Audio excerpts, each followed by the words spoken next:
Hello बच्चों, आज के इस वीडियो में क्लास 8 साइंस बुक चैप्टर 13 प्रकाश, इस चैप्टर का सारा क्वेश्चन आंसर इस वीडियो में करने वाले हैं। तो आइए स्टार्ट करते हैं। फर्स्ट नंबर क्वेश्चन है, मान लीजिए आप एक अंधेरे कमरे में हैं। क्या आप कमरे में वस्तुओं को देख सकते हैं? क्या आप कमरे से बाहर वस्तुओं को देख सकते हैं? व्याख्या कीजिए। तो इसके आंसर में लिखेंगे, हम किसी वस्तु को देख सकते हैं जब वस्तु द्वारा परावर्तित प्रकाश हमारी आंखों तक पहुंचती है, लेकिन अंधेरे कमरे में कोई प्रकाश वस्तु से परावर्तित नहीं हो पाती, इसलिए हम अंधेरे कमरे में वस्तुओं को देखने में सक्षम नहीं होते। लेकिन अगर कमरे के बाहर प्रकाश है, वहाँ बाहर रखी वस्तुओं को देख सकते हैं। नेक्स्ट क्वेश्चन 2 नंबर, नियमित तथा विसरित परावर्तन में अंतर बताइए। क्या विसरित परावर्तन का अर्थ है कि परावर्तन के नियम विफल हो गए हैं?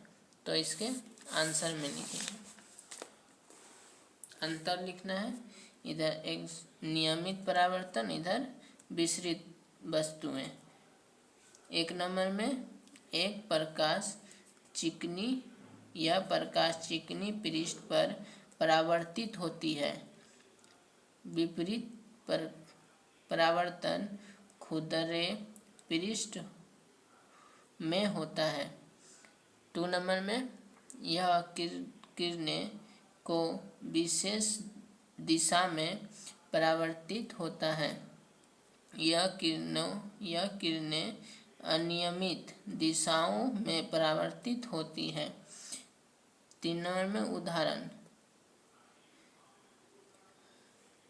समतल दर्पण द्वारा परावर्तन, इसमें सड़क की सतह पर परावर्तन।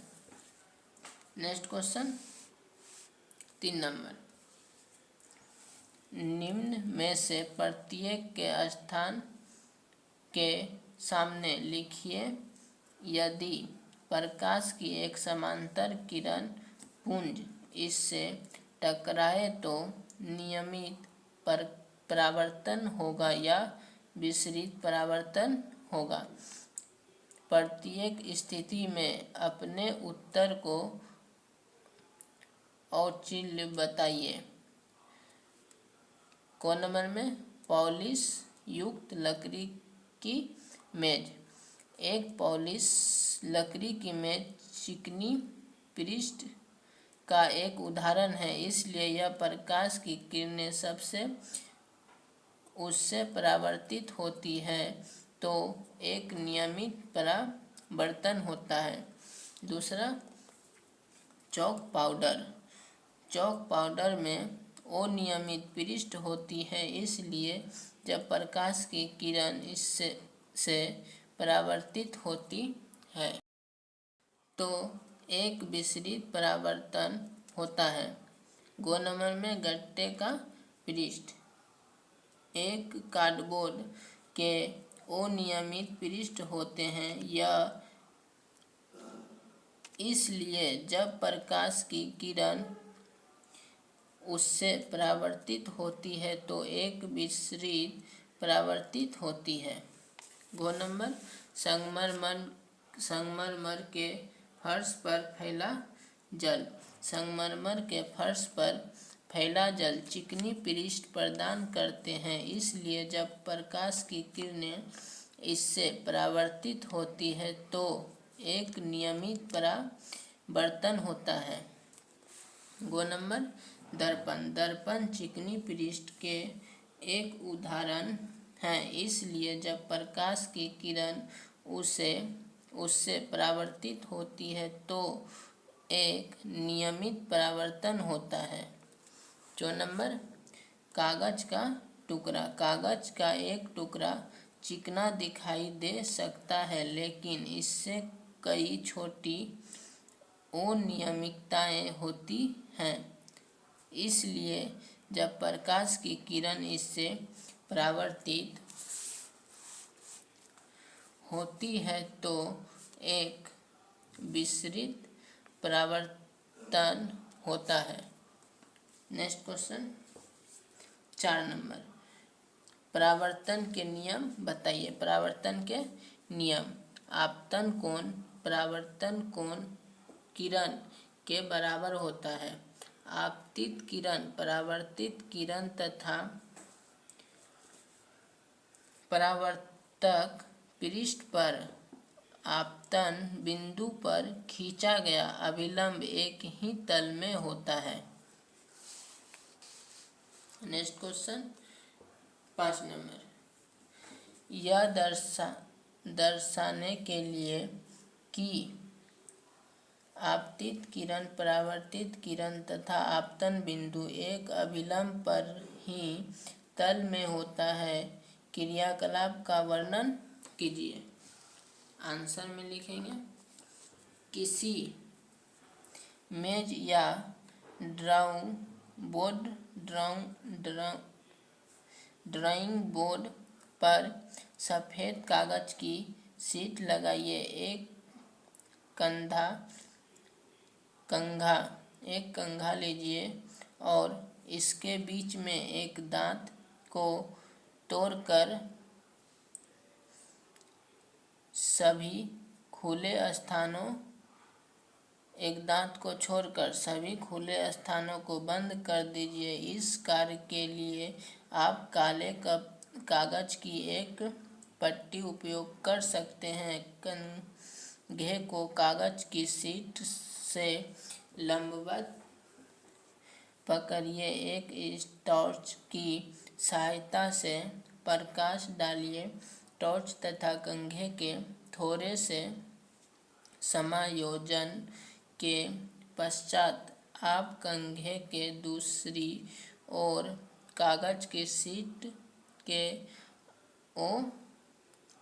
अनुदिश प्रकाश की एक किरण देखिए। कंघे तथा टॉर्च को इस स्थिति में स्थिर रखिए। प्रकाश किरण के गमन पथ के सामने समतल दर्पण की एक पट्टी रखिए। शीट मेज के किनारे से थोड़ी बाहर निकली हुई होनी चाहिए। शीट के बाहर निकली भाग को बीच में से काटिए।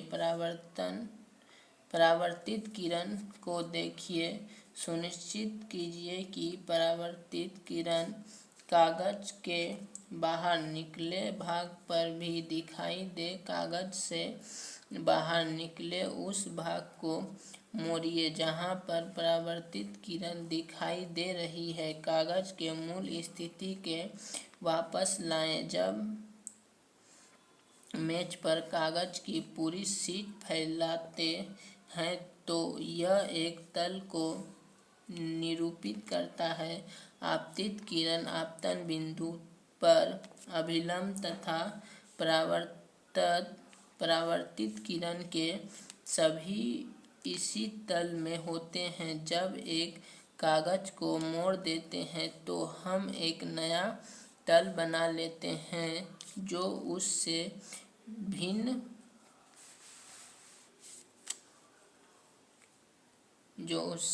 भिन्न होता है, जिसमें आपतित किरण तथा अभिलंब स्थित हैं। तब हम परावर्तित किरण को नहीं देख पाते हैं। यह दर्शाता है कि आपतित किरण आपतन बिंदु पर अभिलंब तथा परावर्तित किरण से सभी एक तल में होते हैं। तो इसमें चित्र भी बनाना है।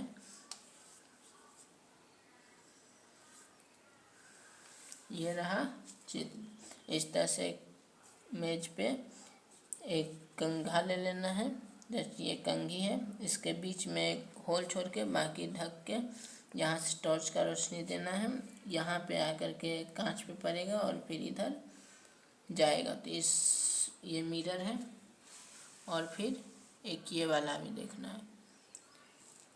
ये दोनों चित्र भी इसमें बना लेना है। नेक्स्ट क्वेश्चन 6 नंबर, नीचे दिए गए रिक्त स्थानों को पूर्ति कीजिए। ए नंबर में एक समतल दर्पण के सामने 1 मीटर दूर खड़ा एक व्यक्ति अपने प्रतिबिंब से 2 मीटर दूर दिखाई देता है। यहाँ पे 2 मीटर होगा। नेक्स्ट क्वेश्चन बी नंबर, यदि किसी समतल दर्पण के सामने खड़े होकर आप अपने दाएं हाथ से अपना बायां कान को छुए तो दर्पण में ऐसा लगेगा कि आप दाएं कान बाएं हाथ से छुआ गया हो। नेक्स्ट क्वेश्चन सी नंबर, जब आप मंद प्रकाश में देखते हैं तो आपकी पुतली का साइज बड़ा हो जाता है। Next question D number,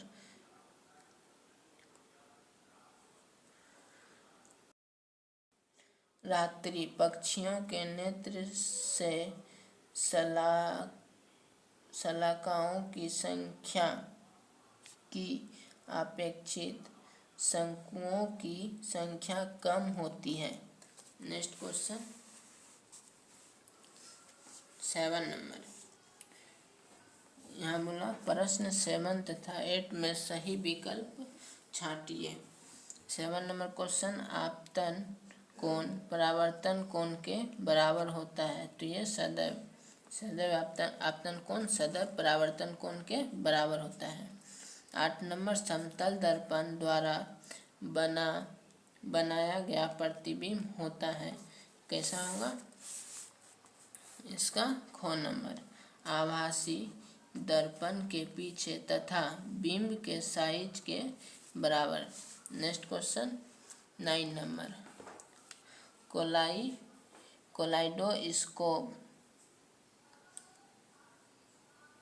kaleidoscope की रचना का वर्णन कीजिए। आंसर में लिखेंगे, कैलाइडोस्कोप बनाने के लिए दर्पण की 3 चौड़ी आयताकार पट्टियाँ लें और इन्हें प्रिज्म की आकृति अनुसार जोड़िए। इन्हें गत्ते पर मोटा चार्ट पेपर की बनी एक बेलनाकार ट्यूब में दृढ़ता से लगाइए। सुनिश्चित कीजिए कि ट्यूब दर्पण की पट्टियों से थोड़ी लंबी हो। ट्यूब के एक सिरे को गत्ते की एक ऐसी डिस्क से बंद कीजिए जिसमें भीतर का दृश्य देखने के लिए एक छिद्र बना हो। डिस्क को टिकाऊ बनाने के लिए इसमें नीचे पर पारदर्शी प्लास्टिक की शीट चिपका दीजिए। ट्यूब के दूसरे सिरे पर समतल कांच की एक वृत्ताकार प्लेट दर्पणों को छूते हुए दृढ़तापूर्वक लगाइए। एक प्लेट पर छोटे छोटे रंगीन कांच के कुछ टुकड़े, रंगीन चूड़ियों के टुकड़े रखिए। ट्यूब के इस सिरे को घिसे हुए कांच की प्लेट से बंद कीजिए। क्वेश्चन 10 नंबर, मानव नेत्र का एक नामांकित रेखा चित्र बनाइए। तो मानव नेत्र का इसमें एक चित्र बना देना है, इसमें लिख देना है। चित्र बना के इसका सारा हिस्सा जो जो होता है वो चीज़ लिख देना है। Next question 11 number. 11 नंबर का क्वेश्चन, गिरमित लेजर टॉर्च के लिए क्रियाकलाप 13.8 को करना चाहता था। उसके अध्याय के ऐसा करने से मना किया। क्या आप अध्यापक की सलाह से आधार की व्याख्या कर सकते हैं? आंसर में लिखेंगे, लेजर टॉर्च की तीव्रता बहुत अधिक होती है क्योंकि उसकी बड़ी मात्रा में ऊर्जा होती है। यह आँख के लिए हानिकारक है और इससे अस्थायी नुकसान हो सकता है। लेजर टॉर्च को प्रत्यक्ष और अप्रत्यक्ष रूप से लंबी अवधि तक नहीं देखना चाहिए। नेक्स्ट क्वेश्चन 12 नंबर क्वेश्चन, वर्णन कीजिए कि आप अपने नेत्र की देखभाल कैसे करेंगे। आंसर में लिखेंगे, यह परामर्श दिया है कि उचित चश्मे का इस्तेमाल करना चाहिए। नेत्र के लिए कम या बहुत अधिक प्रकाश हानिकारक है। सूर्य या किसी शक्तिशाली प्रकाश स्रोत को कभी भी सीधे मत देखिए। हमें अपने नेत्र की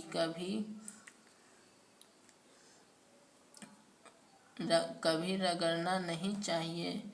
हमें अपने नेत्र को बारंबार स्वच्छ जल से धोना चाहिए।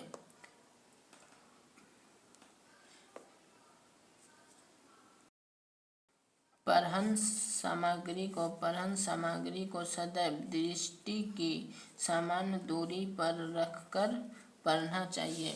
नेक्स्ट क्वेश्चन 13 नंबर, यदि परावर्तित किरण आपतित किरण से 90 डिग्री का कोण बनाता है तो आपतन कोण का मान कितना होगा? हम जानते हैं कि आपतित किरण और परावर्तित किरण के कोण बराबर होते हैं, कोण I बराबर कोण R। लेकिन यदि दिया हुआ है कोण I प्लस कोण R बराबर 90 डिग्री, तो यहाँ दोनों को I मान लेंगे, बराबर है तो कोण I प्लस कोण I 2 कोण I बराबर 90 डिग्री। कोण I बराबर 90 और इसका 2 से कटाएंगे तो 45 डिग्री। कोण I बराबर 45।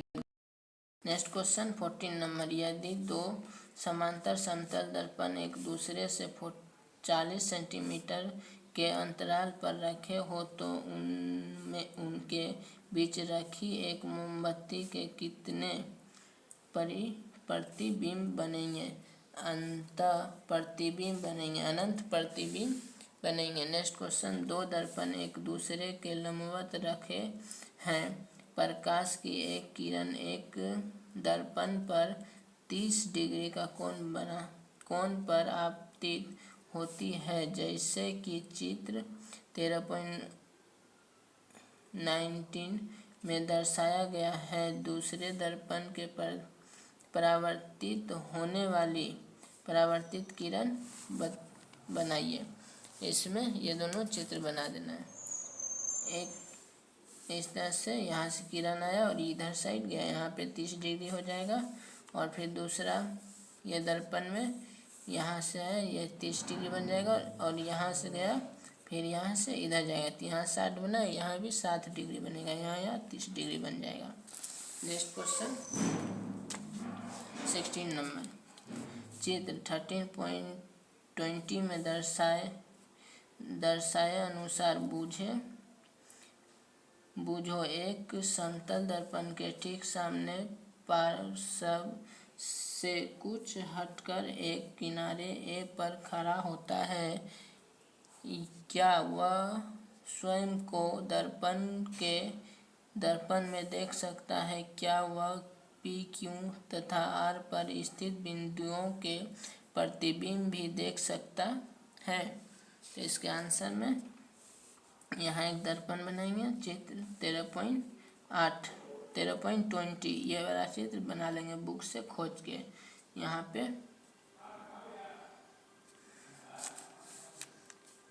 पॉइंट ए बुझो यहाँ पे खड़ा है, यहाँ पी है, यहाँ क्यू है, यहाँ आर है। इस दर्पण में ये किस किस को देख पाएगा। नेक्स्ट क्वेश्चन 17 नहीं आंसर में बुझो स्वयं को नहीं देख सकता क्योंकि वह दर्पण के सामने खड़ा नहीं है, हालांकि वह पी क्यू में वस्तुओं को देखने में सक्षम है, तो वह वस्तु आर को नहीं देख सकता है। यहाँ पे है ये रहा ए बुझो, यहाँ हो गया दर्पण, तो यहाँ से ये पी को देख सकता है, क्यू को देख सकता है, लेकिन ये आर को नहीं देख सकता। और ए के लिए यहाँ दर्पण होना चाहिए तभी ये देख पाएगा। नेक्स्ट क्वेश्चन नंबर 17 का ए नंबर, ए पर स्थित किसी वस्तु के समतल दर्पण में बने दर्पण प्रतिबिंब वाले स्थिति ज्ञात कीजिए। चित्र 13.21 में स्थित एक